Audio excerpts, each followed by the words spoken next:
Hello everyone, welcome to my channel. मैं आज एक new Wangxian fan fiction start करने जा रहा हूँ। टॉप वांग जी बॉटम बिंग है और यह एक वांगसन फैन फिक्शन है। यह एक ओमेगावर्स फैन फिक्शन है।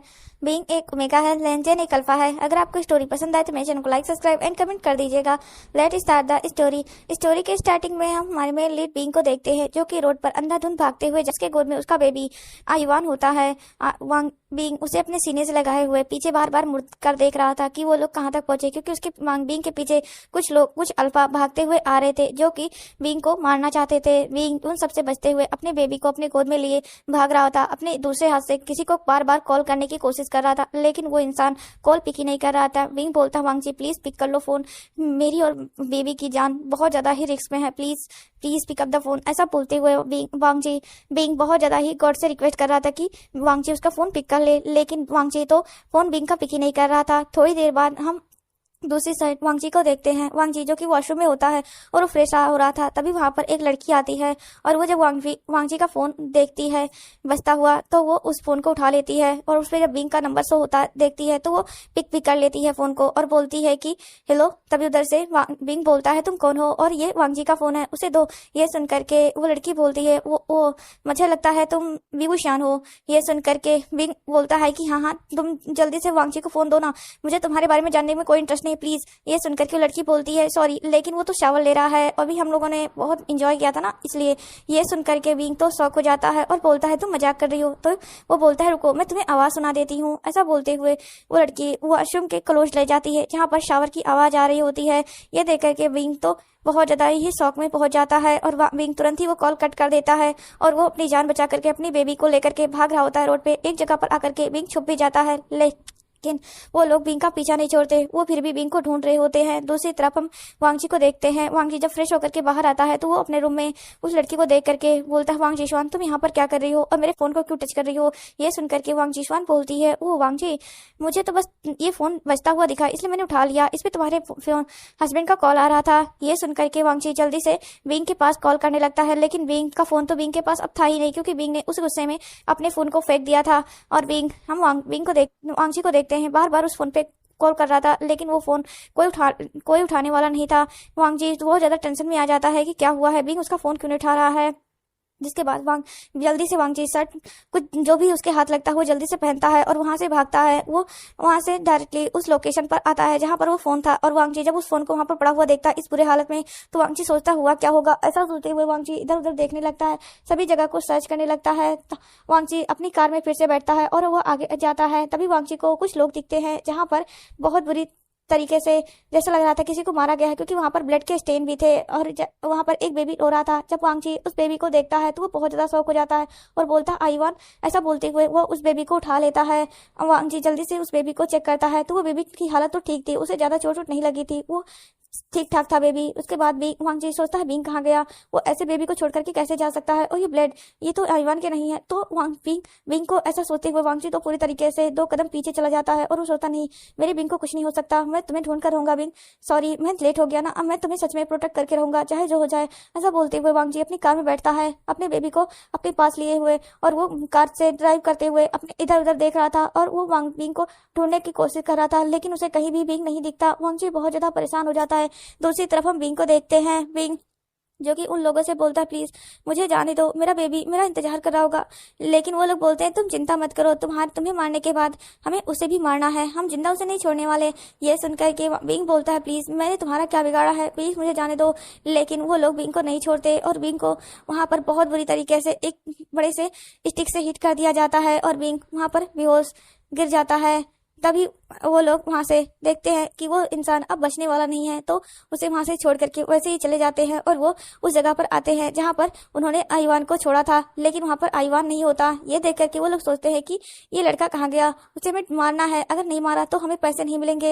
ऐसा बोलते हुए उस जगह पर आईवान को सर्च करने लगते हैं। दूसरी तरफ हम वांगजी को देखते हैं जो कि सही जगह पर चेक कर रहा था, उसे कुछ भी समझ में नहीं आ रहा था विंग कहाँ जा सकता है। तभी भी वांगजी को एक बॉडी दिखती है, जिस बॉडी को देख करके वांगजी को बहुत गलत फीलिंग आ रही थी और वो गॉड से प्रे कर रहा था, प्लीज गॉड ये मेरे बिंग की बॉडी ना हो, क्या करूंगा। ऐसा सोचते हुए वांगजी नीचे उतर जाता है और वो जा करके उस बॉडी को देखता है। उसके कपड़ों से तो वांगची को वो बिंग ही जैसा लग रहा था, लेकिन वो मन में अपने गॉड से प्रे कर रहा था कि प्लीज गॉड वो बिंग ना हो। ऐसा सोचते हुए वांगची बिंग उस बॉडी तक आ जाता है, और जब उस बॉडी को देखता है तो वो तो पूरी तरीके से हैरान हो जाता है, क्योंकि वो और किसी नहीं बिंग की ही बॉडी थी। वांगची जल्दी से बिंग के पास जाता है और बोलता है बिंग बिंग, लेकिन बिंग तो आके मतलब बेहोश हो चुका था। जल्दी से वांगची बिंग को उठाता है, उसे अपनी कार में रखता है और उसे लेकर के हॉस्पिटल पहुंचता है। वांगची चिल्ला चिल्ला करके डॉक्टर को बुला रहा था, डॉक्टर डॉक्टर प्लीज। जिसके बाद डॉक्टर वहां भागते हुए आते हैं और बोलते हैं क्या हुआ मिस्टर लैन। ये सुन करके वांगची बोलता है प्लीज चले मेरे हस्बैंड को चेक कीजिए। जिसके बाद डॉक्टर बिंग को ओटी में ले जाते हैं, जहां पर बिंग की सर्जरी होती है।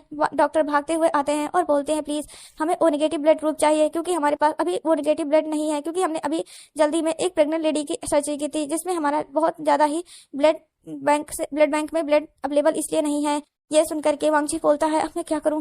जिसके बाद डॉक्टर बोलते हैं कि प्लीज आप भी अपनी तरफ से इंतजाम कीजिए, मैं भी अपनी तरफ से करता हूं। जिसके बाद डॉक्टर बहुत सारे हॉस्पिटल में कॉल करते हैं, ब्लड बैंक में कॉल करते हैं कि कहीं पर तो O negative blood group available होगा। जिसके बाद वांगची को याद आता है उसके दोस्त का। तब वांगची जल्दी से उसके पास कॉल करता है और बोलता है बेंचाओ प्लीज जल्दी से हॉस्पिटल आ जाओ। ये सुनकर के बेंचाओ बोलता है वांगची तुम्हें क्या हुआ है, तुम इतने डरे हुए क्यों हो। ये सुनकर के बेंचाओ बोलता है वांगची बोलता है बेंचाओ प्लीज हॉस्पिटल आओ, बिंग की हालत बहुत ज्यादा बुरी है, तुम्हारे ब्लड की उसे जरूरत है। ये सुनकर के बेंचाओ बोलता है कि किस हॉस्पिटल में हो। तो वांगची बोलता है कि मैं सिटी हॉस्पिटल में हूँ, जल्दी आओ। जिसके बाद बेंचाओ बोलता है ठीक है तुम वहीं पर रुको, मैं अभी आता हूँ। जिसके बाद बेंचाओ अपने घर से निकल जाता है, वो आधे घंटे बाद वहां पर पहुंच जाता है। जल्दी से वांगची बेंचाओ को लेकर के डॉक्टर के पास जाता है। डॉक्टर बोलते हैं कि सॉरी हम उन्हें नहीं बचा सके।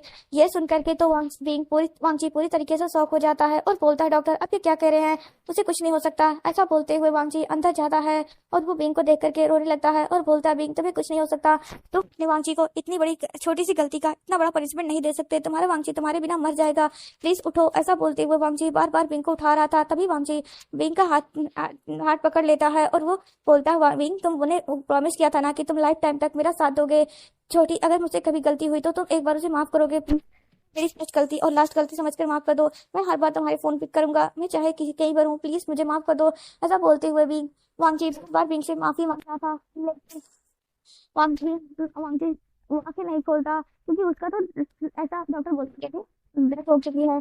तभी वांगची बोलता है बिंग अगर तुम नहीं उठे ना तो मैं अपनी जान दे दूंगा। ऐसा बोलते हुए भी वांगची बार बार बिंग को उठाने की कोशिश कर रहा था। तभी वांगची बिंग के सीने पर अपना सर रख करके बोलता है बिंग प्लीज उठ जाओ, देखो तुम्हारा बेबी भी रो रहा है, अगर तुम नहीं उठे ना तो मैं आईवान को ऑर्फनेज में दे दूंगा। तुम्हें नहीं पसंद है ना कि तुम्हारी वांगची आईवान को कोई बुरा इंसान चाहिए, तब देखना आईवान को वहाँ पर कितने बुरे बुरे इंसान मिलेंगे जो कि उसका बुरा बुरा बताएंगे, और मैं भी उसे नहीं बताऊंगा कि तुम कौन थे। ये सब ऐसा बोलते हुए वांगची बार बार बिंग के सीने पर मारा होता है। तभी वांगची अचानक से बिंग उठ जाता है। ये देख करके वांगची तो शॉक हो जाता है और वो डॉक्टर को चिल्ला चिल्ला कर बुलाने लगता है। डॉक्टर जब वहां पर आते हैं और बिंग को होश में देख करके तो पूरी तरीके से शॉक होते हैं और बोलते हैं प्लीज चले आप बाहर जाइए, नहीं इन्हें चेक करना है। ये करके वांगची बोलता नहीं मैं नहीं जाऊंगा, को छोड़ करके कहीं नहीं जाऊंगा। जिसके बाद बेंचाओ वांगची को पकड़ करके बाहर ले जाता है और डॉक्टर बिंग का इलाज करने लगते हैं। तब उन्हें पता चलता है कि बिंग के सीने में कुछ भी हुआ नहीं था, बस उसे ब्लड क्लॉटिंग हो गई थी उसके माइंड में, जिसकी वजह से उसकी हार्ट बीट थोड़ी देर के लिए थम गया था।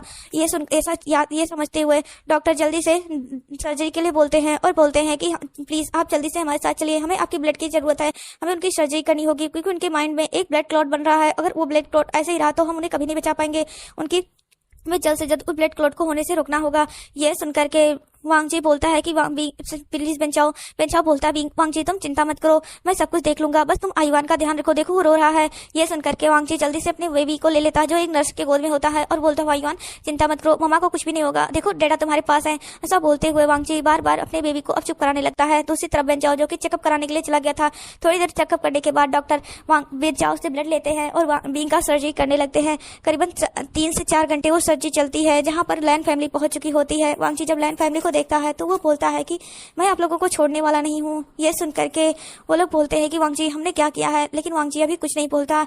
ऐसे ही घंटे बाद डॉक्टर बाहर निकलते हैं और बोलते हैं थैंक गॉड वो सेफ है, लेकिन हम ये नहीं बता सकते कि कब वो होश में आएंगे, क्योंकि उनकी बहुत ज्यादा ही ब्लीडिंग हुई है, और हम ये भी नहीं बता सकते कि उन्हें होश आने के बाद कितना कुछ याद रहेगा, क्योंकि उनकी माइंड बहुत ज्यादा ही शॉक में थी, क्योंकि उनके सर पर ही वार किया गया था बहुत मोटे चीज से और बहुत भारी चीज से। ये सुनकर के वांगची बोलता है डॉक्टर वो ठीक तो है ना। ये सुनकर के डॉक्टर बोलते हैं कि हाँ अब वो आउट ऑफ डेंजर है, अब वो पूरी तरीके से सेफ है। ये सुनकर के वांगची बहुत ज्यादा रिलैक्स हो जाता है और वो बोलता है क्या मैं उससे मिल सकता हूँ, तो बोलते हैं नहीं आप उनसे 1 घंटे बाद मिलिएगा, क्योंकि हमें उन्हें और इसे निकाल करके नॉर्मल वार्ड में शिफ्ट करना होगा। ये सुन करके वांगची बोलता है ठीक है डॉक्टर। जिसके बाद डॉक्टर वहाँ से चले जाते हैं। तो ऐसे ही वांग बिंग को 1 घंटे बाद नॉर्मल वार्ड में शिफ्ट कर दिया जाता है। नॉर्मल वार्ड में शिफ्ट करने के बाद वांगची आयुआन को लेकर के अब बिंग के पास आता है और बोलता है बिंग जल्दी से उठ जाओ, मैं तुम जानता हूँ कि तुम मुझसे गुस्सा हो, मैंने तुम्हारे साथ गलत किया था। ऐसा बोलते हुए वांगची बार बार बिंग के हाथ को पकड़ करके उसे उठने के लिए बोल रहा था। तभी वहाँ पर बेंचाओ आ जाता है। बेंचाओ जब वांगची बेंचाओ को देखता है तो बोलता है देखो बेंचाओ, हमारा दोस्त उठ नहीं रहा है, उसे बोलो ना कि वो उठे, उसका वांगची रो रहा है, उसे फर्क नहीं पड़ रहा है क्या। ऐसा बोलते हुए बार बार बेंचाओ से वांगची बोल रहा था। वांगची बेंचाओ बोलता है वांगची तुम चिंता मत करो, हमारा बिंग सेफ है ना, उसे जल्दी होश आ जाएगा। ये सुन करके वांगची बोलता है बेंचाओ मैं जानना चाहता हूँ कि ये सब कुछ बिंग के साथ किसने करा है, क्योंकि वो लोग प्रोफेशनल थे, उन्हें पैसों से हायर किया गया था, इतना तो मुझे पता है। ये सुन करके वांगची बेंचाओ बोलता है वांगची तुम बिंग का ध्यान रखो, मैं सब कुछ पता लगा लूंगा। ये सुन करके वांगची बेंचाओ को हक कर लेता है और वो बेंचाओ बोलता है तुम बिंग के पास रखो, मैं बेबी को लेकर जा रहा हूँ घर। तो बोलते नहीं आयुआन मेरे साथ रहेगा। तो बोलते हैं बेबी को आयुआन को हॉस्पिटल में नहीं रख सकते ज़्यादा टाइम तक, उसे इन्फेक्शन हो सकता है। ये सुन करके वांगची बोलता है लेकिन बिंग नहीं रह पाएगा आयुआन के बिना, तुम जानते नहीं हो बिंग आयुआन से कितना ज़्यादा प्यार करता है। ये सुन करके वांगजी की तरफ बेंचाओ देखता है और बोलता है वांगजी अभी बिंग होश में नहीं है, अब जब तक उसे होश नहीं आ जाती तब तक हमें आयुआन को बिंग से अलग ही रखना होगा। यह सुनकर के वांगजी बोलता है ठीक है, लेकिन मेरे बेबी का ध्यान रखना, मैं तुम्हारे पर विश्वास करके अपने बेबी को तुम्हारे साथ भेज रहा हूँ। तो बोलते हैं तुम चिंता मत करो, लिंजियाओ और मैं दोनों ही बेबी का ध्यान रखेंगे। तो बोलते हैं लेकिन लिंजियाओ तो प्रेग्नेंट है ना। तो बोलते हैं तुम चिंता मत करो, तुम बिंग का ध्यान रखो और उसे सेफ रखो, क्योंकि अगर ऐसी बात है कि उसके ऊपर अटैक किया गया था तो अभी भी उसके अटैक हो सकता है। ये सुन करके वांगजी बोलता है ठीक है बेंचाओ। जिसके बाद आयुआन को लेकर के अपने एक मेंशन आ जाता है। तभी लिंजियाओ बोलती है बेंचाओ तुम कहाँ गए थे इतनी जल्दी में। ये सुन करके बेंचाओ सब कुछ लिंजियाओ को बता देता है। ये सुन के लिंजियाओ बोलती है बेंचाओ बिंग ठीक तो है ना। तो बोलते हैं हाँ बिंग ठीक है। तभी वहाँ पर बेंचिंग आ जाती है। बेंचिंग को देख करके वांगची बेंचाओ बोलता है बेंचिंग तुम कहाँ गई थी। बेंचिंग बोलती है मैं तो हॉस्पिटल गई थी, मेरा एक सर्जरी बहुत इंपॉर्टेंट था, 3 घंटे उसमें पूरे लगे हैं। ये सुनकर के बेंचाओ बोलता है तुम्हें बिंग के बारे में कुछ पता है। ये सुनकर के बोलते नहीं क्या हुआ। तब बेंचाओ बताता है कि बिंग को पता नहीं किसने बहुत बुरी तरीके से मारा है, उसकी हालत बहुत ज्यादा ही सीरियस कंडीशन में है और अभी वो कोमा में है। डॉक्टर ने बोल दिया है कि पता नहीं वो कब तक आएगा, होश में आने के बाद पता नहीं उसे कितना याद रहेगा कितना नहीं याद रहेगा। ये सुनकर के बेंचिंग बोलती है तब तो वांगची पूरी तरीके से टूट चुका होगा। ये सुनकर के बेंचाओ बोलता है क्योंकि वांगची अपने आप को ही ब्लेम कर रहा है कि वो टाइम पर कॉल क्यों नहीं उठाया। ये सुनकर के वांगची बेंचिंग बोलती है मैं कराती हूँ। तो बोलते नहीं दो उसे अकेला, वो जब तक उसके पास रहेगा तब तक वो सेफ रहेगा और उसके साथ जब तक वो उसे देखता रहेगा अपने आंखों के सामने तब तक वो लाइफ जीने की बनी रहेगी। ये सुनकर के बेंचिंग बोलती है पता नहीं कौन इसकी इससे नजर रखती है और वहाँ की भी शादी हुई तब से ऐसा कुछ ना कुछ और होती रहती है। ये सुनकर के बेंचाओ बोलता है कि पता नहीं ऐसा क्या हो रहा है, हमारे आंखों के सामने होने के बाद कुछ समझ नहीं पा रहे हैं। ये करके बेंचिंग बोलती है कि क्या हुआ। तो बोलते हैं कि बेंचिंग ने कहा है कि हमें उस इंसान के बारे में पता लगाना है जो ये सब कुछ करा रहा है। ये सुन करके बेंचिंग बोलती है ठीक है, लेकिन अभी मुझे फ्रेश होना होगा क्योंकि मेरी बॉडी बहुत ज्यादा ही अजीब सी स्मेल कर रही है। ये सुन करके बेंचाओ बोलता है ठीक है। जिसके बाद बेंचिंग वहां से चली जाती है, वो फ्रेश होकर के आती है और वो बेबी आयुआन के साथ खेलने लगती है। दूसरी तरफ हम बी को देखते हैं जो कि पिंक के पास ही बैठा होता है और बोलता है बिंग मुझे पता है मैंने तुमसे प्रॉमिस किया था कि मैं तुम्हारा हर मोड ध्यान दूंगा, तुम पर चाहे जो हो जाए मैं तुम्हारी छोटी छोटी खुशी का ध्यान रखूंगा, लेकिन जब से मैंने तुम्हारे साथ शादी की है तब से मैं तुम पर ध्यान नहीं दे पाता हूँ ना, प्लीज मुझे माफ कर दो और जल्दी से उठ जाओ। ऐसा बोलते हुए वांगजी बिंग का हाथ पकड़ लेता है और वो ऐसे अपने बंद कर लेता है। अभी वांगजी जो कि सोचने लगा था बिंग और वांगजी वो कैसे मिले थे। हम बिंग को देखते हैं जो कि बुली बॉय दूसरों को बुली करना विंग का रोज का पेशा था। ऐसे ही विंग अपने दोस्तों के साथ बैठा होता है, उसके दोस्त बेंचिंग ये सब कुछ विंग के दोस्त है। तभी विंग की नजर एक अल्फा पर जाती है जो कि बहुत ज्यादा इनोसेंट लग रहा था। तब विंग उस अल्फा के पास आता है और बोलता है अगर तुम यहाँ पे किसी भी अल्फा या ओमेगा को किस कर दोगे तो हम तुम्हारे साथ रैगिंग नहीं करेंगे, नहीं तो हम तुम्हारे साथ पूरे कॉलेज को सफाई कराएंगे और भी बहुत कुछ करा सकते हैं। ये सुन करके वो लड़का वांगची विंग की तरफ देखता है और बोलता है क्या सच में। तभी विंग बोलता है कि हाँ। तभी वांगची विंग को अपने क्लोज करता है और विंग को ही किस कर लेता है। ये देख करके तो विंग शॉक हो जाता है और उसके सारे दोस्त विंग के पास आ जाते हैं। तभी वहाँ पर प्रिंसिपल आ जाते हैं और बोलते हैं विंग फिर जाओ फिर जाओ फिर सिंह, तुम लोग सुधरोगे नहीं ना आज भी। और आज तुमने प्रोफेसर को ही करने की शुरुआत कर दी। ये सुन करके तो विंग पूरी तरीके से शॉक हो जाता है और वो वांगची की तरफ देखने लगता है। वांगची बोलता है हेलो प्रिंसिपल। तभी प्रिंसिपल बोलते हैं कि मिस्टर लैन, हमें अच्छा लगा कि आपने हमारी बात मानी और आज आप हमारे कॉलेज में आए। ये सुनकर के वांगची बोलता है कि अब बस कुछ ही दिनों की तो बात थी, तो इतना तो मैं ही कर ही सकता था कॉलेज के लिए। ये सुनकर के वांगची विंग तो पूरी तरीके से शॉक हो जाता है और बोलता है प्रिंसिपल क्या ये हमारे प्रोफेसर हैं। तो बोलते हैं हाँ ये सब तुम सबको केमिस्ट्री पढ़ाएंगे, ये तुम्हारे प्रोफेसर है। ये सुनकर के तो विंग की हालत डाउन और वो ड्राम से नीचे गिर जाता है। जब ये देखता है तो जल्दी से विंग को उठाता है, बोलता है विंग यहाँ गिरने का टाइम नहीं है। ये सुनकर के विंग बोलता है बन जाओ, अब मेरा और हम सबका क्या होगा। ये सुनकर के वो बोलते हैं पता नहीं हमारा क्या होगा, मैं तो कल से कॉलेज ही नहीं आने वाला। ये सुनकर के बेंचा बिंग बोलता है मैं भी नहीं आऊंगा, मैं तो आज ही से गायब होने वाला हूँ। ऐसा बोलते हुए बिंग वहां से भाग जाता है और उसके पीछे पीछे उसके निठल्ले दोस्त भी बेंचिंग जो कि क्लास में आती है और बोलती है बिंग ये सब कुछ तेरी वजह से हुआ है। अगर मैं तेरी बातों में नहीं आती ना तो सच में मैं आराम से अपनी लाइफ एंजॉय कर रही होती। ये सुन करके बेंचिंग की तरफ लिंजाओ देखती है और बोलती है बिंग के बच्चे तूने हमें बहुत बुरी तरीके से फंसाया है, मैं तुम्हें छोड़ूंगी नहीं।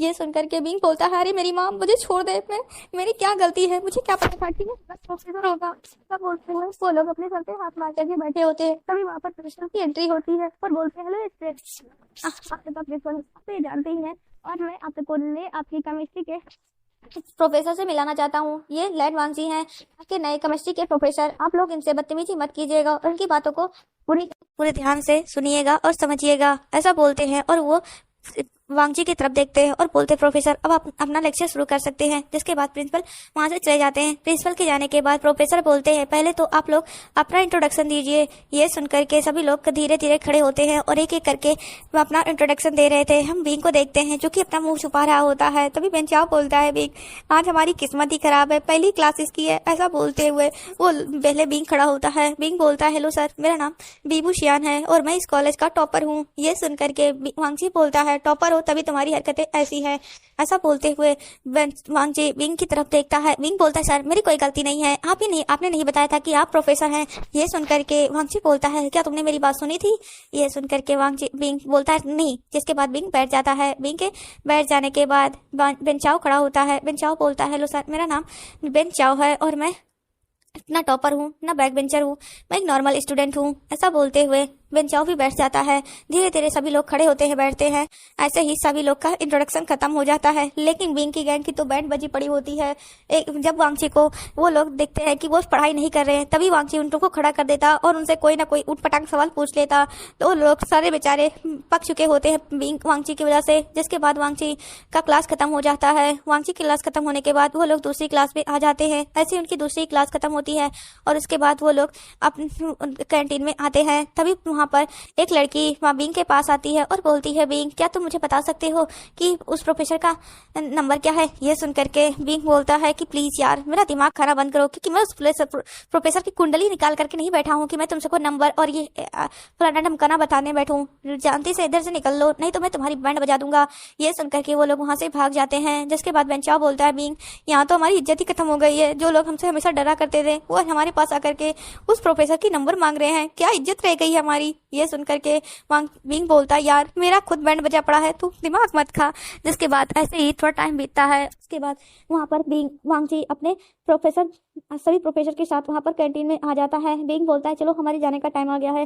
तभी वहाँ से वो लोग जा रहे थे। तभी वहाँ का जो कैंटीन का मैनेजर था वो बोलता है कि बिंग जब मैनेजर की तरफ देखता है तो बोलता है हाँ बोलो। जिसके बाद मैनेजर बिंग के पास आता है और उसे एक पेस्ट्री का बॉक्स देते हुए बोलता है बिंग ये तुम्हारे लिए। ये सुनकर के बिंग बोलता है यार तुम हमेशा मुझे क्यों इतना देते हो, मुझे नहीं खाना है प्लीज, मुझे मीठा नहीं पसंद है। ऐसा बोल करके बिंग वो पेस्ट्री का बॉक्स लेता है और बेंचाओ के हाथ में पकड़ा देता है। जिसके बाद वो वहाँ से चला जाता है। मैनेजर बिंग को देख करके स्माइल कर रहा था। तभी वहाँ पर वांगची आता है और बोलता है तुमने वैसे ही उसे पेस्ट्री का बॉक्स क्यों दिया था। तो बोलते हैं क्योंकि उसे मीठा नहीं पसंद है इसलिए मैं उसे हमेशा मीठा खाने को बोलता हूँ। लेकिन वो बोलता है कि मीठी अच्छी चीज नहीं होती।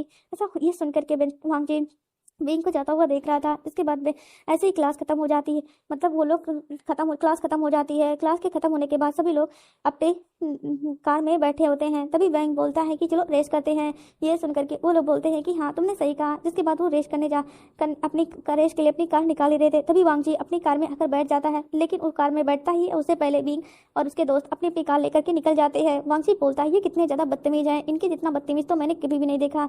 ऐसे ही 2 दिन बीत चुके होते हैं। वांगजी को हर दिन बिंग के दोस्त और किसी न किसी तरीके से बिंग वांगजी को परेशान करते रहते थे। वांगजी का बिंग के दोस्त और बिंग का इंटेंशन नहीं होता था कि वांगजी को परेशान करे, लेकिन फिर भी वांगजी को परेशान कर ही देते थे। ये देख करके वांगजी बहुत ज्यादा फ्रस्ट्रेट हो चुका था। जिसके बाद वांगजी बिंग को अपने कैबिन में बुलाता है। बिंग जब वांगजी के कैबिन में आता है तो वांगजी बिंग की तरफ देखता है और बोलता है कि तुम सुधर नहीं सकते हो ना। ये सुन करके बिंग बोलता है कि सर अगर मैं सुधर गया ना तो पूरी कॉलेज सुधर जाएगी। वैसे मैं बिगड़ा ही कहाँ से हूँ, कहीं से मैं टेढ़ा तो नहीं दिख रहा हूँ, मैं तो सीधा ही हूँ ना। ये सुन करके वांगची बोलता है बिंग बोलता है सर आप ज़्यादा टेंशन मत लीजिए, आपको चिल करना चाहिए, चिल कीजिए और मुझे भी आराम से रहने दीजिए। तभी वांगची बिंग का हाथ पकड़ लेता है और बोलता है मैं बताता हूँ चिल करने का मतलब क्या होता है। ऐसा बोलते हुए वांगची बिंग को वॉल पे पुश कर देता है और बोलता है उस दिन तुमने मुझे किस करने के लिए किसी को बोला था ना, आज मैं तुम्हें बताता हूँ किसी के साथ जब होता है तब मजा कैसा आता है। ऐसा बोलते हुए वांगची खुद ही बिंग को फिर से किस कर लेता है। वांगची बिंग अपने आप को वांगची से दूर करने की कोशिश करता है, लेकिन वांगची नहीं छोड़ता। धीरे धीरे टाइम बीतता जा रहा होता है। वांगजी को बिंग का ये फ्रस्ट्रेट करना बहुत ज्यादा अच्छा लगने लगा था। जिस एक दिन ऐसे ही वांगजी बिंग नहीं आता क्योंकि बिंग की तबीयत खराब हो चुकी थी। वांगजी जब देखता है बिंग नहीं है तो वो उसके दोस्तों से पूछता है कि ये विभूषण कहाँ पर है। ये सुनकर के वांगचाओ खड़ा होता है और बोलता है सर वो आज कॉलेज नहीं आएगा क्योंकि उसकी तबीयत बहुत ज्यादा खराब है, उसकी आंट उसे हॉस्पिटल लेकर गई है। ये सुनकर के वांगजी बोलता है ठीक है। जिसके बाद वो लोग क्लास खत्म होने के बाद वांगजी बिंग के आंट के पास कॉल करता है। तब पूछता है कि हेलो। ये सुन करके उसकी आंट बोलती हैं कि हाँ आप कौन है। तो बोलते हैं कि मैं विभूषण का प्रोफेसर बोल रहा हूँ, आज विभूषण कॉलेज क्यों नहीं आया। तो बोलते हैं कि उसका तबीयत खराब थी, वो हॉस्पिटल में है। ये सुन करके वांगजी बोलता है वो किस हॉस्पिटल में है। तब वो बोलती हैं कि वो सिटी हॉस्पिटल में है। ये सुन करके वांगजी ओके बोलता है और कॉल कट कर देता है। जिसके बाद वांगजी सिटी हॉस्पिटल पहुंच जाता है जहाँ पर बिंग बेहोश लेटा था। जिसके बाद वो वांगजी बिंग के आंट से मिलता है। तब बिंग की आंट बताती हैं कि यार कल बिंग की मदर का और उसके फादर का डेथ एनिवर्सरी था। बिंग के हर साल इस दिन पर उसे पता नहीं क्या हो जाता है, जिसकी वजह से उसे हर साल इस दिन तो हॉस्पिटल में भर्ती होना ही पड़ता है। ये सुनकर के वांगजी बोलता है ऐसा क्यों। तो बोलते हैं क्योंकि बिंग को अपनी मॉम डैड के साथ बिताए हुए वो दिन और वो एक्सीडेंट जो उसके आंखों के सामने उसके मॉम डैड का हुआ था वो सब कुछ याद आता है। जिसकी वजह से बिंग बहुत ज्यादा पैनिक हो जाया करता है और वो अपने माइंड पर और अपने आप पर बिल्कुल भी कंट्रोल नहीं कर पाता, जिसकी वजह से उसकी हालत बहुत ज्यादा बिगड़ जाती है। वो जितना अपने आप को खुश दिखाता है उतना वो कभी भी अपनी लाइफ में खुश रहता नहीं है, क्योंकि वो उसके अंदर बहुत ज्यादा गमों का सैलाब है। लेकिन वो सभी को खुश रखता है और उन्हीं खुशी में अपने लिए खुशी ढूंढता है, लेकिन उसे चुटकी भर खुशी मिल जाती है, उसी में वो खुश रहता है। ये सुनकर के वांगजी बिंग को देख रहा होता है कितनी मासूमियत के साथ वो सो रहा था, मतलब बेहोश था। वांगजी बोलता है कि क्या मैं उसे देख सकता हूँ। तो बोलते हैं हाँ आप देख सकते हैं। जिसके बाद वांगजी बिंग के पास आ जाता है और बोलता है मुझे नहीं पता था तुम्हारी लाइफ कितनी ज्यादा गर्म है, सॉरी। ऐसा बोलते हुए वांगजी बोलता है ठीक है तुम जल्दी से कॉलेज आ जाओ, तुम्हारे बिना कॉलेज अच्छी नहीं लगती। ऐसा बोलते हुए वांगजी वहां से निकल जाता है बातें करके। उसे ही थोड़ा टाइम बीतता है। बिंग को होश आ चुका था, ठीक होकर के अपने घर आ चुका था। 2 दिन बाद बिंग चले जाता है। जिसके बाद वांगची बिंग से पूछता है तुम्हारी तबीयत कैसी है। ये सुन करके बिंग बोलता है सर मुझे क्या हो सकता है, मैं तो मस्त हूँ, आप भी मस्त रहिए और पढ़ाई शुरू करिए। इसके साथ ऐसे ही क्लास शुरू हो जाती है। वांगची बिंग पहुंचे देखता है, बिंग कुछ परेशान है। वांगची बिंग के पास जाता है और बोलता है क्या हुआ। वो कुछ नहीं सर बस बहुत परेशान हूँ क्योंकि मॉम ने मेरी शादी फिक्स कर दी है और मुझे भी शादी नहीं करनी, वैसे ही मैं किसी को पसंद करता हूँ। ये सुन करके तो वांगची बहुत ज्यादा शौक हो जाता है। किसी को पसंद करता है वांगची सोता नहीं तो किसी को नहीं पसंद कर सकते क्योंकि मैं तुम्हें पसंद करता हूँ। वांगची ऐसा अपने मन में बोलता है और बोलता भी कुछ बात करनी है तुमसे। ये सुन करके वांगची बिंग बोलता है कि बोलिए, बोलता है कि यहाँ पर नहीं चलिए चलो मेरे साथ। ऐसा बोलते हुए वांगची बिंग को लेकर के बाहर आ जाता है और वो अपने गाड़ी बैठाता है और उसको लेकर के एक बहुत ज्यादा अजीब से प्लेस पे आता है। वांगची बोलता है सर ये हम कहाँ पर है। तो बोलते हैं मेरा फेवरेट प्लेस है, जब भी मुझे थोड़ा सैड होता हूँ या खुश होता हूँ तो मैं यहाँ पर आ जाया करता हूँ। कि ये प्लेस मेरे मॉम डैड का फेवरेट प्लेस था, इसलिए मैं यहाँ पर अक्सर आकर के उन्हें याद क्या करता हूँ। ये सुनकर के बिंग बोलता है क्या आपके मॉम डैड नहीं है। तो बोलते नहीं नहीं मेरे मॉम डैड है, बस उनका प्यार करने का तरीका बदल गया है, इसलिए अब वो मेरे लाइफ में है भी तो नहीं है। ये सुनकर के बिंग बोलता है अच्छा आप यहाँ पर मुझे क्यों लाए हैं, आप बताएंगे। तब जी बिंग के सामने अपने घुटनों पर बैठ जाता है और उसने अपने लिए अब एक पास से एक गिलास तोड़ कर रखा था तो अपने हाथ में उस लेते हुए बोलता है बिंग, मैं जानता हूँ कि मैं परफेक्ट नहीं हूँ, मैं हमेशा तुम पर गुस्सा करता रहता हूँ, लेकिन मैं समझने का, तुमसे प्यार करने का कोशिश करूंगा, मुझसे शादी करोगे, मैं तुमसे बहुत ज्यादा प्यार करता हूँ। ये सुनकर के बिंग तो बहुत ज्यादा शौक हो जाता है और वो वांगची की तरफ देखने लगता है। वांगची बोलता है बिंग तुम क्या सोच रहे हो?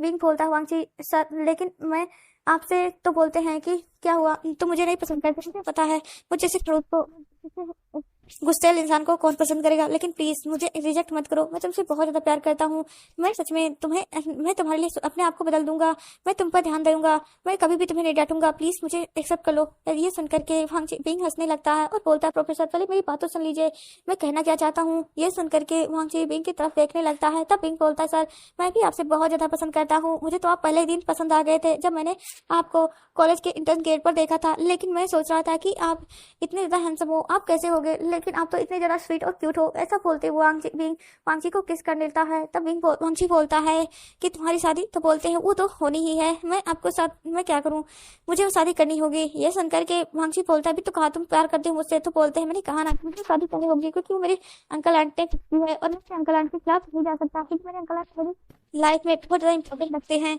ऐसा बोल करके बिग वांगची को हक कर लेता और बोलता सॉरी हमारा प्यार यहीं तक था, मैं बहुत ज्यादा खुश हूँ कि मैं आपसे प्यार करता हूँ और आप मुझसे। ये सुनकर के वांगची बोलते लेकिन बिग मैं तुम्हारे बिना नहीं रह सकता। तो बोलते मुझे पता है लेकिन मैं अब तुम्हारे साथ नहीं रह सकता, क्योंकि मैं अपनी अंकल आंट को उन्हें थोड़ा सा भी दर्द नहीं देना चाहता, क्योंकि मेरे अंकल आंट मेरे लिए आज तक बहुत कुछ किए हैं, उन्होंने बचपन से मेरा ध्यान रखा है मेरे मॉम डैड के जाने के बाद, इसलिए मैं उनके लिए कुछ अगर ये छोटा सा उन काम कर पाता हूँ यही मेरी लाइफ की बहुत बड़ी खुशी बन जाएगी। ये सुनकर के वांगची बिंग की तरफ देखता है और बोलता है ठीक है। जिसके बाद बिंग वहां से चला जाता है। वांगची जो कि अपने घर आ चुका था और वो सोच रहा था नहीं बिंग मैं तुम्हें अपनी लाइफ से कभी भी जाने नहीं दूंगा, ऐसा बोल वांगची बिंग जो कि अपने घर आ चुका था और वो बहुत ज्यादा सैड था, क्योंकि वो जिससे प्यार करता था अब वो उसके साथ नहीं रह सकता था। लेकिन बिंग जानता था कि ऐसा कुछ भी नहीं होला। धीरे धीरे टाइम बीतता जाता है और आज 3 से 4 दिन बीत चुके थे। बेंचाओ बोलता है बिंग तुम तो कह रहे थे कि तुम वांगची सर से शादी करोगे, उनके साथ रहोगे, तो फिर तुम ये क्या कर रहे हो? वांगची बिंग बोलता है सॉरी बेंचाओ लेकिन मैं क्या करता, मैं वांगची सर से बहुत ज्यादा प्यार करता हूँ, लेकिन मैं अपने अंकल आंट से भी बहुत ज्यादा प्यार करता हूँ, जिन्होंने मुझे मॉम डैड का दोनों का प्यार दिया है और उन्होंने कभी भी ये नहीं जताया कि मैं उनका बेटा नहीं हूँ, इसलिए मैं उनके लिए कुछ भी कर सकता हूँ। ये सुनकर के बेंचाओ बोलता है कि मैं तुम्हारी हालत समझ रहा हूँ, लेकिन तुम कैसे खुश रहोगे? तो बोलते हैं कि मैं अपने लिए खुशियाँ ढूंढ लूंगा। ऐसा बोलते हुए बेंचाओ बिंग रेडी होने लगता है। बिंग अपने अंकल का हाथ पकड़ करके स्टेज पर खड़ा होता है, जहाँ पर उसका ग्रूम बोलता है कि मुझे पहले तो वे फैमिली का पूरा एसेट चाहिए। ये सुनकर के तो जियांग फेमिया बोलते हैं कि मैंने कहा ना कि मैं आपको सब कुछ दे दूंगा, लेकिन आप ऐसा कैसे कर सकते हैं? तो बोलते हैं नहीं हमें जियांग फैमिली के भी 10% शेयर चाहिए। ये सुनकर के बिंग बोलता है तुम अंकल प्लीज आप मुझे बेच नहीं सकते, ये क्या हो रहा है?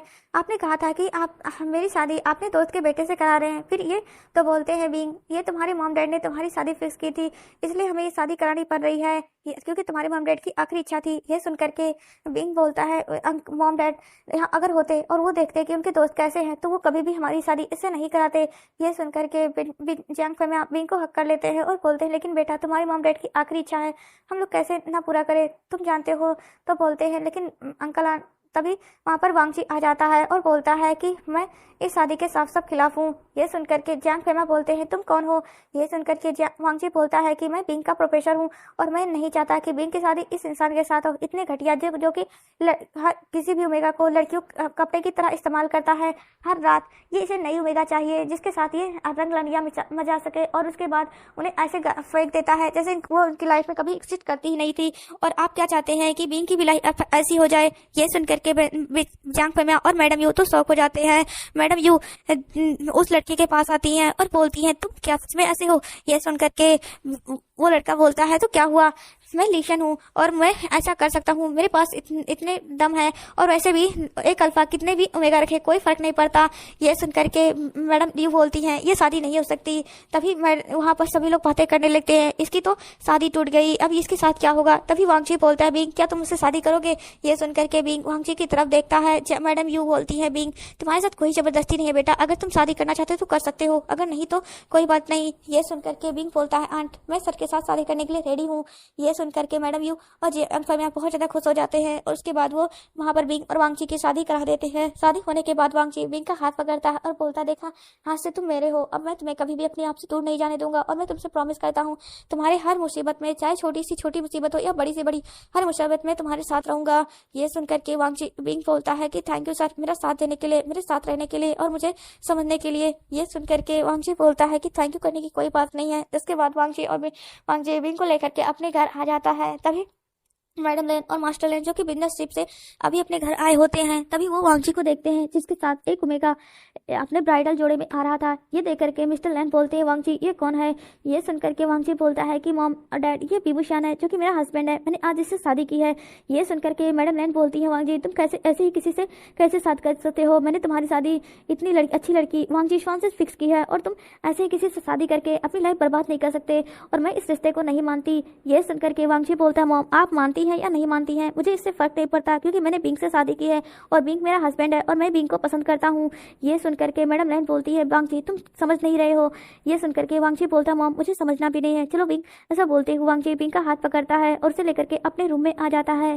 बिंग जो कि वांगची की तरफ देख रहा था, वांगची बोलता है, बिंग तुम टेंशन मत लो, जल्दी मॉम डैड भी मान जाएंगे। जिसके बाद वांगची बिंग को अपने रूम में लाने के बाद उसे दीवार पर पुश कर देता है, उसे डीपली और पैशनेटली किस करने लगता है। बिंग भी उसके किस को रिप्लाई कर रहा था, दोनों एक दूसरे को बहुत ज्यादा रफली डीपली और पर्सनैलिटी किस कर रहे थे। धीरे धीरे वांगची बिंग के नेक पर किस करने लगता है और नेक पर किस करते हुए उसकी बॉडी पर किस और बाइट के निशान बनाने लगता है। उसके शर्ट के बटन खोलते हुए उसकी बॉडी पर अपने लब बाइट दे रहा होता है। वांगची जल्दी बिंग के पूरे शर्ट को निकाल देता है और उसके निपल्स को अपने माउथ में लेकर के सक कर रहा था, जिसकी वजह से बिंग मौन कर रहा था और वो वांगची का नाम ले रहा था। वांगची भी ये सब कुछ सुनकर के बहुत ज्यादा फैसिनेट हो रहा था और भी ज्यादा उसके वो अग्रेसिव हो रहा था। धीरे धीरे बिंग भी वांगची के शर्ट के बटन खोलने लगता है और वांगची और बिंग दोनों ही अब आपस से नेकेड हो चुके थे। दूसरी तरफ वांगची बिंग को अपनी गोद में उठा लेता है, उसे लाकर के बेड पर फेंकता है। उसके ऊपर आते हुए बिंग को फिर से किस करने लगता है। दोनों एक दूसरे को और भी ज्यादा क्लोज आ जाते हैं। जल्दी वांगची और बिंग पूरी तरीके से निकट थे और दोनों एक दूसरे की तरफ देख रहे थे। जल्दी बिंग आगे बढ़ता है और वांगची को अपने क्लोज करके उसे फिर से किस करने लगता है। बिंग वांगची की तरफ देखता है और बोलता है, बिंग वांगची मैं तुम्हारा ओमेगा बनना चाहता हूँ हमेशा हमेशा के लिए, ताकि मेरी लाइफ में कोई और ना आ सके। ये सुन करके वांगची बोलता है कि बिंग मैं भी तुम्हारा हमेशा हमेशा के लिए अल्फा बनना चाहता हूँ, हर जन्म में सिर्फ तुम्हारा बनना चाहता हूँ। ऐसा बोलते हुए वांगची बिंग धीरे धीरे बिंग के नेक पर किस करने लगता है, वहाँ पर सहलाने लगता है, अपने दांत से ऐसे थे कुट कुट करके बाइट कर रहा था, जिसकी वजह से वांगची बिंग को बहुत ज्यादा टिकलिक फील हो रहा था, ऐसा अजीब सा महसूस हो रहा था।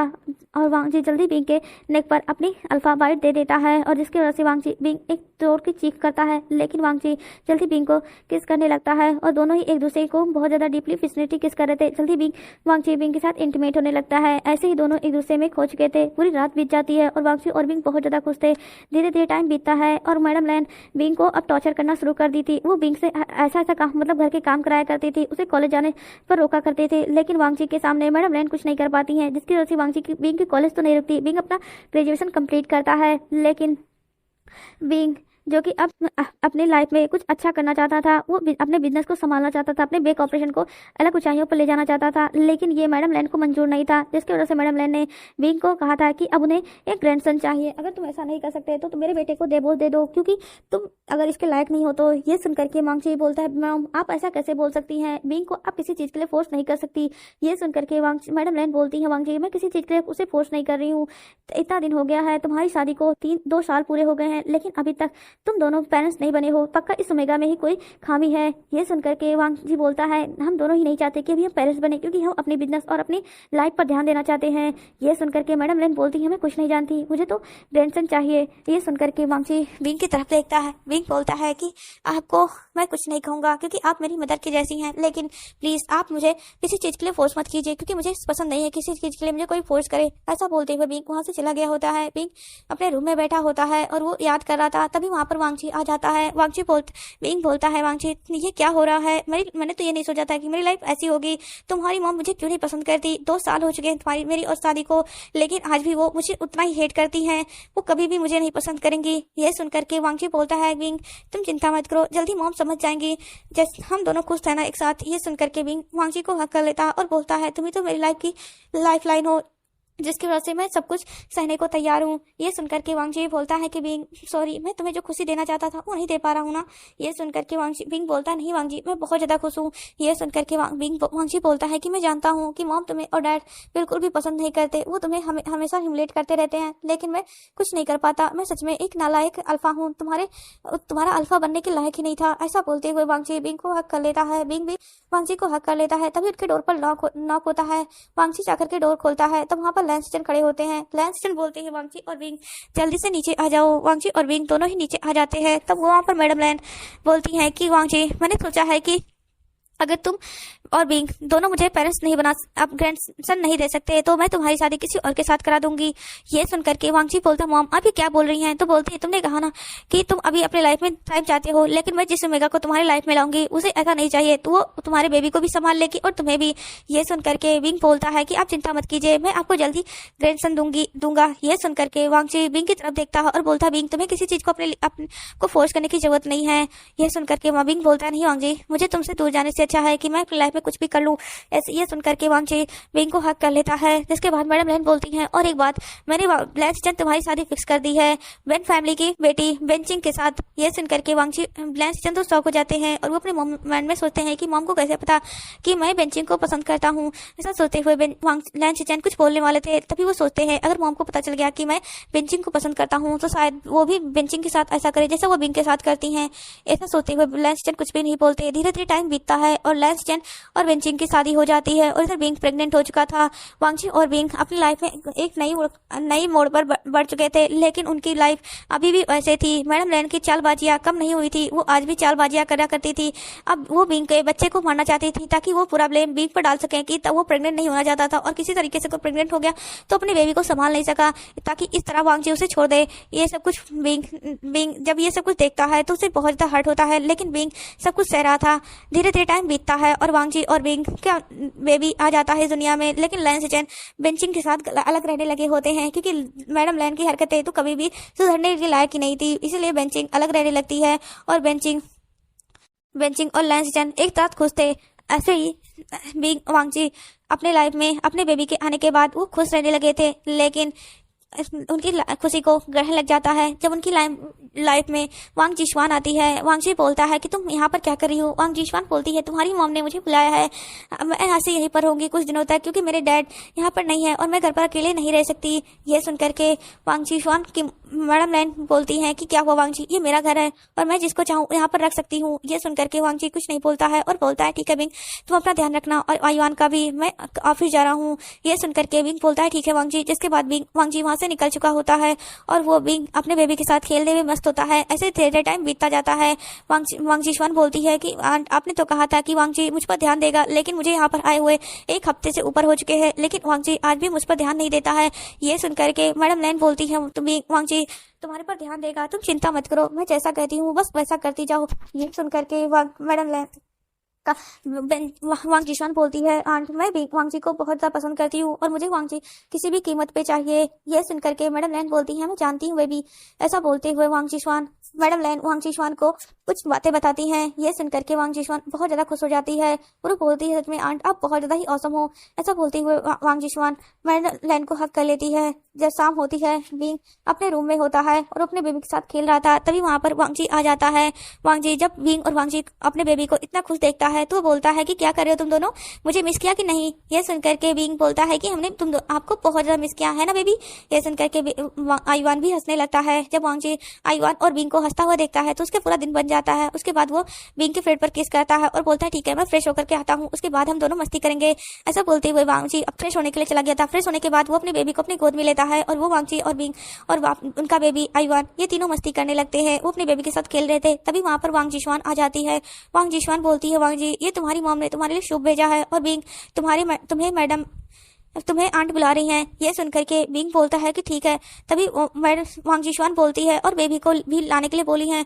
ये सुनकर के बिंग ओके बोल देता है और बिंग वांगजी को तरफ देखता है और बोलता है ठीक है तुम रेस्ट करो, मैं थोड़ी देर में नीचे से ऊपर आता हूँ। ये सुनकर के वांगजी ओके बोल देता है। जिसके बाद बिंग अपने बेबी को अपने गोद में लेता है और वो नीचे आ गया होता है। वांग जिशवान को देखते हैं जो कि बिंग वांगजी के ऊपर नजर रखी होती है। और वो कुछ टाइम पहले की बात याद कर रही थी जब मैडम लैन ने उसे कहा था कि वो वांग जी को एक ड्रग्स देंगी जिसकी वजह से वांग जी अनकंट्रोल हो जाएगा और उस टाइम तुम वांग जी का फायदा उठाना और उसके बाद मैं उसे फोर्स करूंगी और तुम्हारी फैमिली भी, जिसकी वजह से तुमसे वांग जी को शादी करनी ही पड़ेगी। ये सुनकर के वांग जिशान मैडम लैन के ऊपर बहुत ज्यादा खुश हो चुकी थी और वही अभी वो लोग प्लानिंग को अपने एग्जीक्यूट कर रहे होते हैं। विंग जो कि नीचे आ चुका था। मैडम लैन बोलती हैं आज तुम सबके लिए डिनर बनाओगे। ये सुनकर के विंग तो शौक हो जाता है और बोलता है लेकिन मॉम मुझे तो डिनर सही से बनाना मुझे तो खाना सही से बनाना आता ही नहीं, आपको पता है ना मेरे हाथ का खाना किसी को भी पसंद नहीं आता। ये सुनकर के मैडम लैन बोलती हैं तो मैं क्या करूं, तुम्हें बनाना होगा और मेरे कुछ फ्रेंड्स भी आने वाले हैं, इसलिए तुम प्लीज सही से खाना बनाना। ये सुनकर के भी मैडम लैन की तरफ देख रहा होता है। मैडम लैन बोलती है क्या हुआ, तुम मेरे मुंह को ऐसे क्यों देख रहे हो, मैंने जो कहा है वो सुनाई नहीं दिया क्या। ये सुनकर के बिंग बोलता है कि हाँ हाँ मुझे सुनाई दिया। तो इसके बाद बिंग अपने बेबी को देखता है और बोलता है ठीक है मैं ये बेबी को वांग जी को देकर आती हूँ। तो बोलते हैं नहीं इसे मुझे दे दो, मैं इसको ध्यान रख लूंगी, वांग जी को देने की परेशान करने की जरूरत नहीं है, मेरा बेटा इतना थका घर आया है और तुम दोनों माँ बेटे हमेशा ही मेरे बेटे को परेशान करते रहते हो। ये सुनकर के बिंग कुछ नहीं बोलता है। जिसके बाद मैडम लैन आईवान को अपनी गोद में लेकर के उसे वहां से चली गई होती है। बिंग किसी तरीके से इधर खाना बनाने लगता है। दूसरी तरफ वांग जी को देखते हैं, वांग जी जो कि उस सूप को पी लेता है। उस सूप को पीने के बाद कुछ देर बाद वांग जी को बहुत अजीब फील होने लगता है। वांग जी सोचता है उसे ऐसा क्यों फील हो रहा है। जिसके बाद वांग जी बोलता है कि शायद मैंने कुछ गलत खा लिया होगा। ऐसा सोचते हुए वो पानी पीने की कोशिश करता है लेकिन उस बोतल में उस जो वहां पर जग रखा होता है उसमें पानी नहीं होता है। ये देख करके वांग जी सोचता है कि मुझे नीचे किचन से पानी लाना होगा। ऐसा सोचते हुए वांग जी किचन में आ जाता है। वांग जी स्वान भी उसके पीछे पीछे आ रही थी। वो वांग जी को रोकना चाहती थी लेकिन वो जानती थी अभी वांग जी पूरी तरीके से नशे में नहीं आया है, इसलिए वो उसके सामने नहीं जा सकती थी। इसलिए वांग जी नीचे आ जाता है और वो फ्रिज से पानी निकाल करके पीने लगता है। तभी बिंग वांग जी के पास आता है और बोलता है वांग जी क्या हुआ। वांग जी बोलता है बिंग मुझे बहुत ज्यादा गलत लग रहा है, मेरी बॉडी अजीब सी लग रही, लगता है मेरा रट आने वाला है। ये सुनकर के बिंग बोलता है लेकिन वांग जी अभी तो टाइम नहीं हुआ तुम्हारे रट आने का। ये सुनकर के वांग जी बोलता मुझे भी नहीं पता, हो सकता है टाइम से पहले। तो बोलते हैं ठीक है तुम रूम में चलो मैं आता हूँ। ऐसा बोलते हुए बिंग जल्दी से सारे गैस को बंद कर देता है और वो वांग जी को पकड़ता है, उसे अपने रूम में लेकर आता है। जब ये देखती है वांग जी जब ये देखती है तो वो बहुत ज्यादा शॉक हो जाती है और वो बिंग को रोकने के लिए आती है। बिंग बोलता है कि मैं बाद में आकर खाना बना लूंगा लेकिन अभी वांग जी को मुझे रूम तक छोड़ना, उसकी तबीयत ठीक नहीं है। ये सुनकर के वांग जिशान बोलती है मैं छोड़ देती हूँ ना। तो बोलते हैं ये मेरा हस्बैंड है, मुझे अपने हस्बैंड के साथ क्या करना है मुझे अच्छे से पता है, तुम मुझे सिखाने की कोशिश मत करो, तुम मेहमान हो मेहमान बनकर रहो। ये सुनकर के वांग जिशान चुप हो गई होती है और वांग जी को लेकर के रूम आता है। वांग जी जो कि पूरा तरीके से अनकंट्रोल हो चुका था उस लब ट्रक की वजह से वांग जी को उसी डोर पर पुश कर देता है और वो उसे किस करने लगता है। वांग जी बोलता वांग जी हम लोग रूम से बाहर हैं, हम ये सब कुछ नहीं कर सकते। वांग जी बोलता है मुझे अब कंट्रोल नहीं हो रहा, मुझे मेरी बॉडी ऐसा लग रहा है कि जल रही हो, मेरी हेल्प करो। ये सुनकर के वांग जी बोलता है ठीक है लेकिन अभी हमें रूम के अंदर जाना चाहिए। ये सुनकर के वांग जी जल्दी से डोर खोलता है और वो बिंग को लेकर के अंदर आ जाता है। वो डोर को लॉक कर देता है और वांग जी को डोर पे सिर से पुश करके किस करने लगता है। और फैसिलिटी वो बिंग को बिल्कुल भी मछली नहीं दिखा रहा था, उसकी बॉडी पर एक और के साथ बना लेते उसे बिंग के कपड़े ऐसे फाड़ दिए होते हैं जैसे वो टुकड़े टुकड़े में बट चुके होते हैं। इधर बिंग अनकंट्रोल हो रहा था क्योंकि उसके हीट का टाइम नजदीक था। जब उसका तक जाते हैं तो बिंग पूरी तरीके से अनकंट्रोल हो जाता है और वो अपने हीट पे आ जाता है। बिंग जल्दी बिंग को अपनी गोद में उठा लेता है और उसके साथ रफली इंटीमेट होने लगता है। पर वांग जी बिंग को लेकर के अपने बेड पर आ जाता है। उसके साथ इंटीमेट होते हुए ही वांग जी और विंग ऐसे ही 3 से 4 दिन तक उनका टाइम बीतता है। और इधर मैडम लैन न चाहते हुए भी आईवान को संभाल रही थी क्योंकि आईवान उनका कुछ भी हो तो उनका ग्रैंडसन था, वो उसके साथ कुछ तो गलत नहीं कर सकती थी। इसलिए मैडम लैन वांग जी आईवान को अच्छे से संभालती है। इधर वांग जी और विंग पूरे 3 से 4 दिन तक अपने हीट और रट को अच्छे से एक्सप्लेन करते हैं क्योंकि वांग जी के उस ड्रग्स की वजह से और विंग के रीहीट की वजह से वांग जी का भी रट आ चुका था। और वांग जी और विंग ऐसे 3 से 4 दिन तक अपने हीट और रट को अच्छे से एक्सप्लेन करते हैं। ऐसे ही विंग और वांग जी अब ठीक थे और उनका हीट और रट खत्म हो चुका था। विंग वांग जी की तरफ देखता है और वांग जी भी विंग को तरफ देख रहा था। वांग जी बोलता है लेकिन विंग मुझे समझ में नहीं आ रहा था कि मुझे हुआ क्या था। विंग बोलता है कोई बात नहीं ना, तुम ठीक हो और मैं भी ठीक हूँ, चलो फ्रेश हो जाते हैं, अभी मुझे नीचे भी जाना होगा और मुझे मुझसे माफी भी मांगनी होगी, उन्होंने मुझे डिनर बनाने के लिए उस दिन बोला था। ये सुनकर के वांग जी बोलता है ठीक है मैं भी माफी मांग लूंगा। जिसके बाद वांग जी विंग को अपनी गोद में उठा लेता है, उसे लेकर आता है, अच्छे से प्रेस करता है, उसके बाद उसे पेन किलर देता है। वांग जी और विंग दोनों अच्छे से रेडी होकर के नीचे आते हैं। मैडम लैन वांग जी की तरफ देखती है और बोलती है वांग जी तुम ठीक हो। वांग जी बोलता है कि हाँ मैं ठीक हूँ मॉम। तभी वो आईवान को अपनी गोद में ले लेता है और बोलता है कैसा मेरा बच्चा। ये सुनकर के आईवान हंसने लगता है। जिसके बाद विंग मैडम लैन से माफी मांगता है। मैडम लैन बोलती कोई बात नहीं। ऐसे ही मैडम लैन और विंग को अभी भी नहीं पसंद करती थी। 2 दिन से 3 दिन बीत चुके होते हैं और वांग जी सोच रहा था उस दिन मैंने अपने रूम में वांग जिशान को देखा था। ऐसा वो सोचते हुए वांग वांग जी सोच रहा था कि बिंग वहाँ घर से बाहर क्यों गया होगा।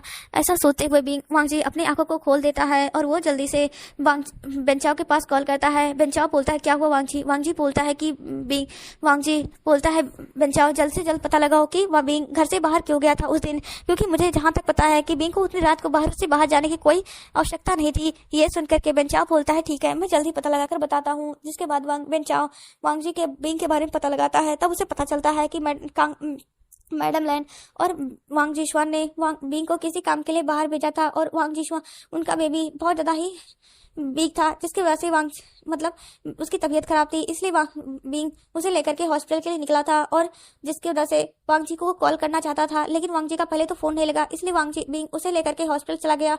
और इधर वांग जी उस टाइम मीटिंग में था। ये जब बात बेंचाओ को पता चलती है तो वो बिंग को बात बता देता है। बिंग जब बिंग वांग जी ये सुनता है तब उसे समझ में आता है कि ये सब कुछ सोची समझी प्लानिंग थी मॉम की। ऐसा सोचते हुए वांग जी अपने बिंग की तरफ देखता है और बोलता है बिंग बस तुम थोड़ा टाइम वेट करो, मैं अभी आता हूँ। ऐसा बोलते हुए बिंग वांग जी वहां से निकल जाता है। वांग जी जल्दी वो अपने घर आता है जहाँ पर मैडम लैन और वांग जिशवान हंस ठहाके लगा रहे होते हैं। वांग जिशवान के पास जाता है और खींच करके उसे एक थप्पड़ लगाता है। मैडम लैन आगे आती हैं। वांग जी उन्हें भी धक्का दे देता है और बोलता है मॉम मैं तो सोच भी नहीं सकता कि आप मेरी सगी माँ हैं, आपने तो सौतौली से भी बेहतर काम किया है। ये सुन करके मैडम लैन बोलती है वांग जी मैंने क्या किया है।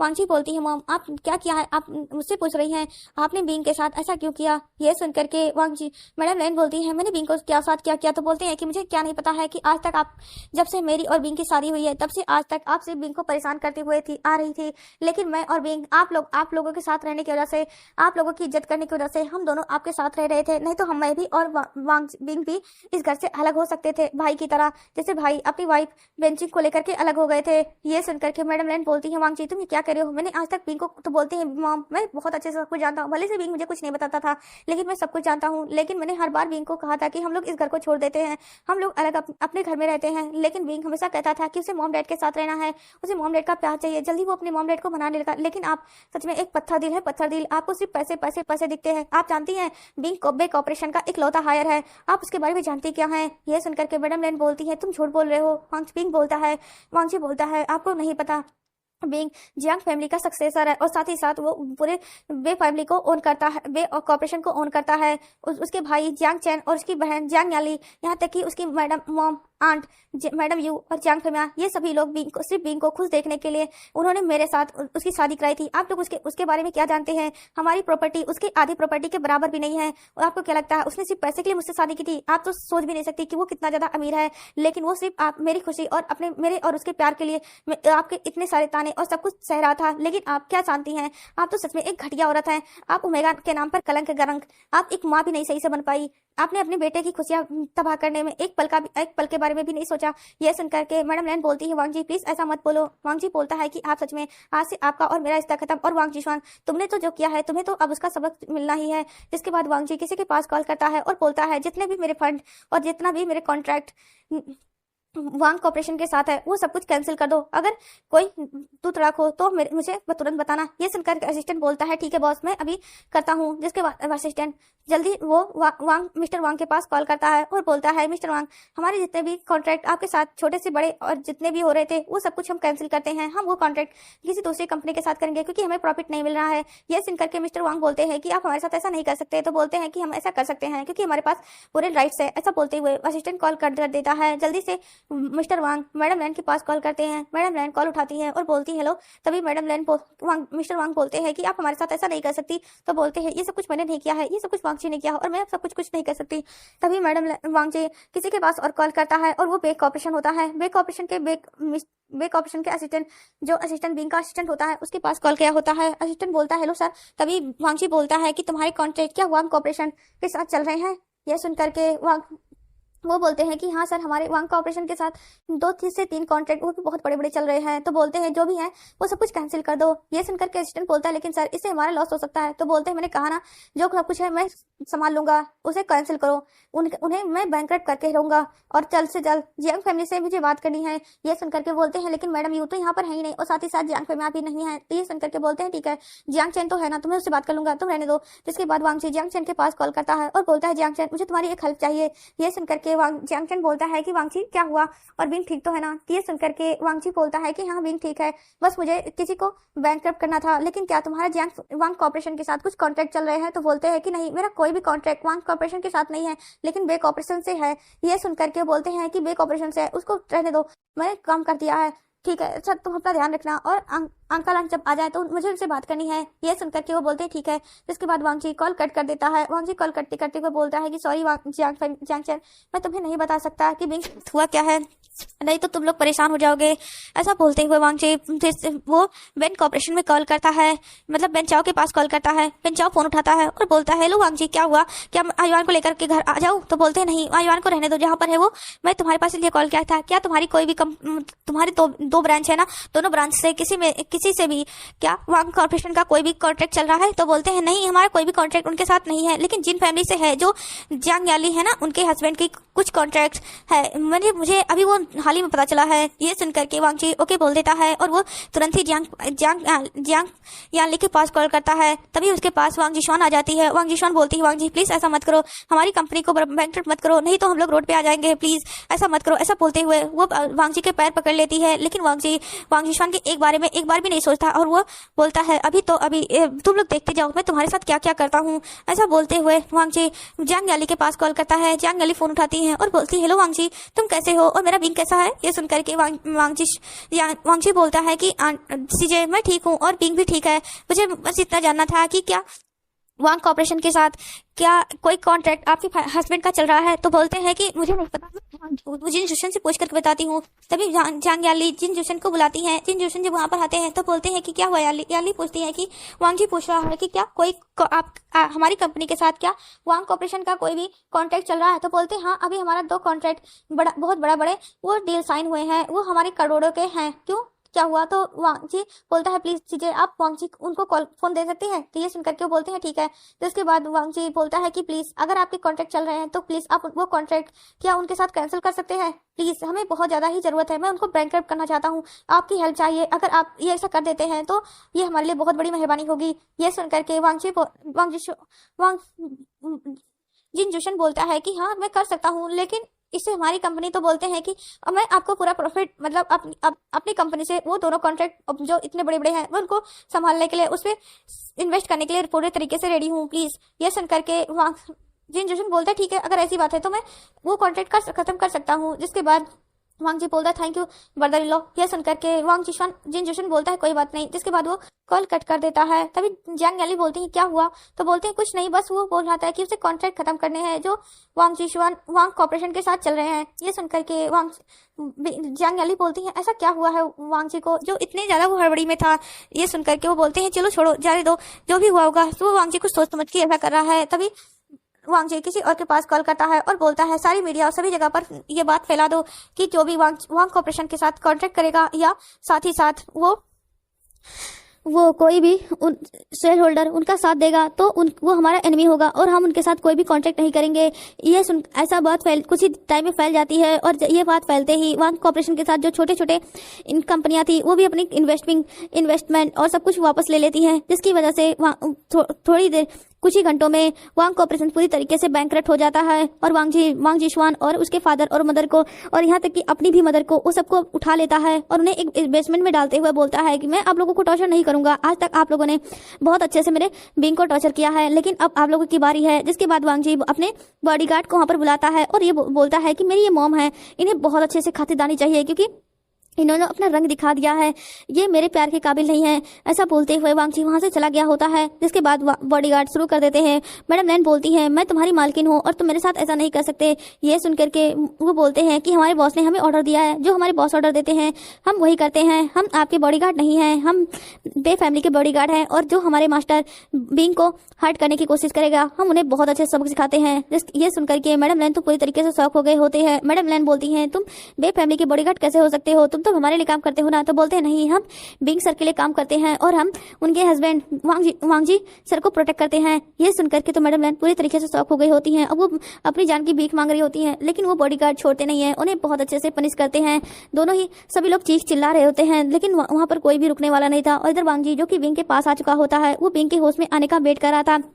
3 से 4 दिन बीत चुके रहते हैं, लेकिन वांगजी बिंग को अभी भी होश नहीं आया होता है। वांगजी बोलता है, बिंग मैं जानता हूँ मुझसे गुस्सा हो, कुछ मैं टाइम पर तुम्हारा कॉल नहीं उठाया था ना, मैं जानता हूँ कि तुम मुझे बार बार कॉल कर रहे थे, लेकिन मैं क्या करता, मुझे सुनाई नहीं दिया और मैं उस टाइम ऑफिस से आया था, मुझे नहीं पता था कि ये सब कुछ हो गया है। प्लीज उठ जाओ बेबी, मैं तुम्हारा एक वेट कर रहा हूँ। तुम्हारा वांगजी, तुम वांगजी से प्यार करते हो ना, क्या वांगजी को तुम हर्ट देखना चाहते हो? प्लीज उठ जाओ।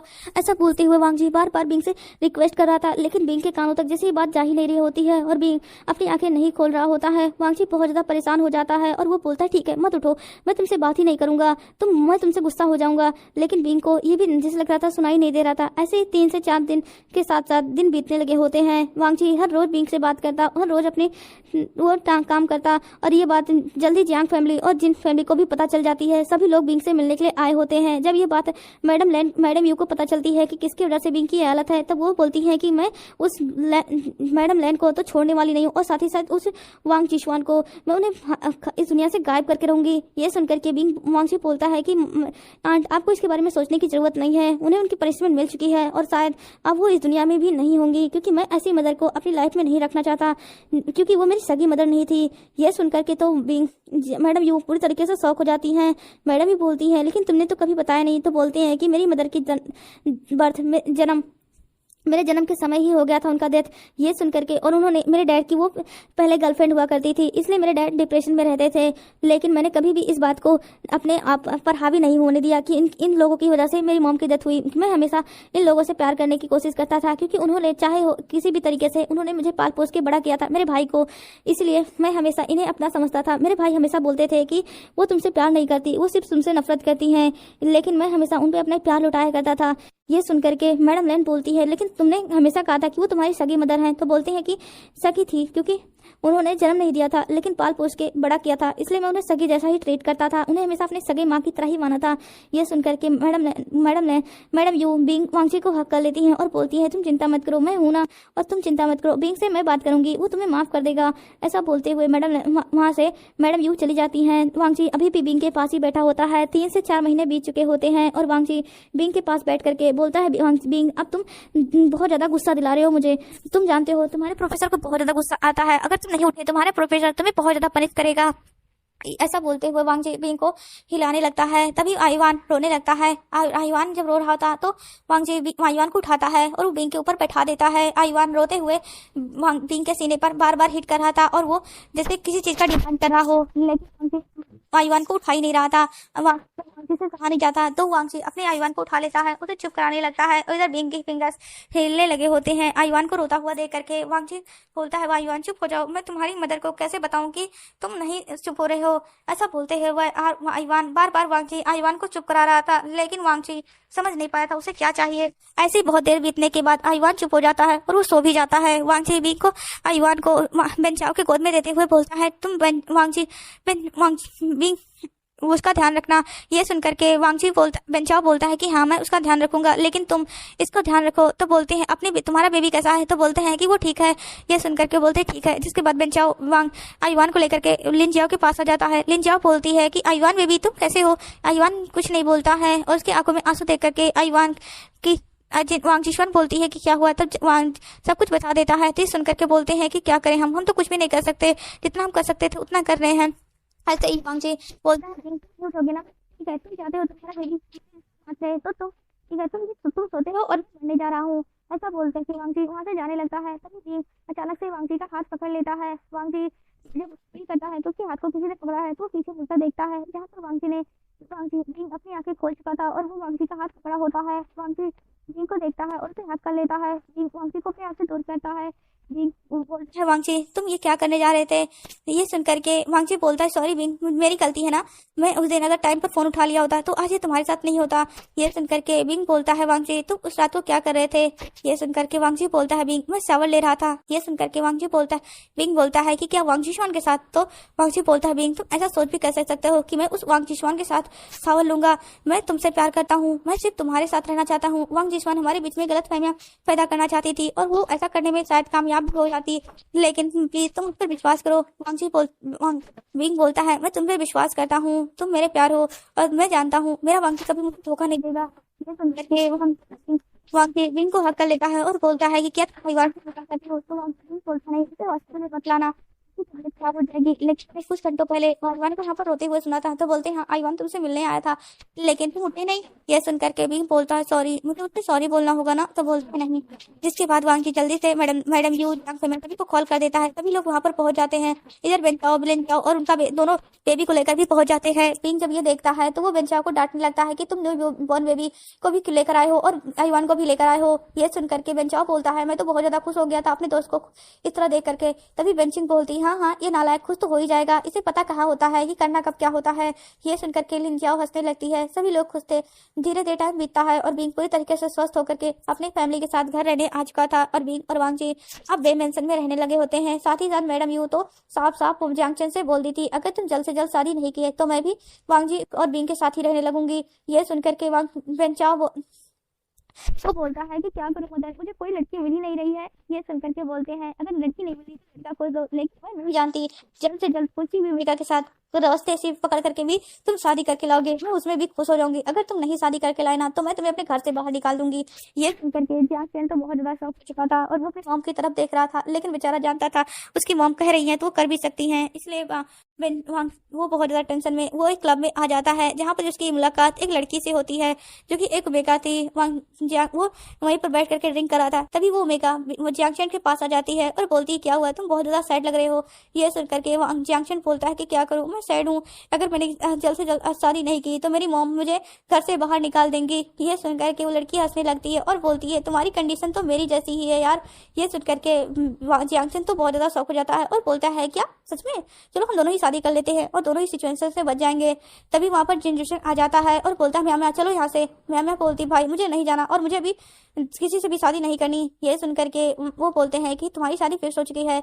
तभी जियांगचन म्यामा का हाथ पकड़ लेता है और वो बोलता है कि तुम मेरी गर्लफ्रेंड की शादी किसी और से कैसे करा सकते हो। ये सुनकर के जिन जुशन बोलता है कि बता लो आप ये क्या कह रहे हैं। तभी वो बोलते हैं कि हाँ ये मेरी होने वाली वाइफ है, मैं इससे प्यार करता हूँ। ये सुनकर के तो म्यामा शौक कर करके जियांगचन की तरफ देख रही होती है। जियांगचन बोलता है कि मैं इससे प्यार करता हूँ और हम दोनों ही शादी करेंगे। ये सुनकर के जिन जुशन बोलते हैं ठीक है मैं डैड से बात कर लूंगा। ये सुनकर के म्यामा बोलती है भाई, तो बोलते हैं क्या अब तो मैं तुम्हारे बॉयफ्रेंड से भी तुम्हारी शादी कराने के तैयार हूँ, अब मैं कुछ भी नहीं सुनूंगा। जिसके बाद वहां से जिन जुशन चला गया होता है। जियांगचन की तरफ मैम देखती है और बोलती है तुमने तो और भी मुझे बुरी तरीके से फंसा दिया।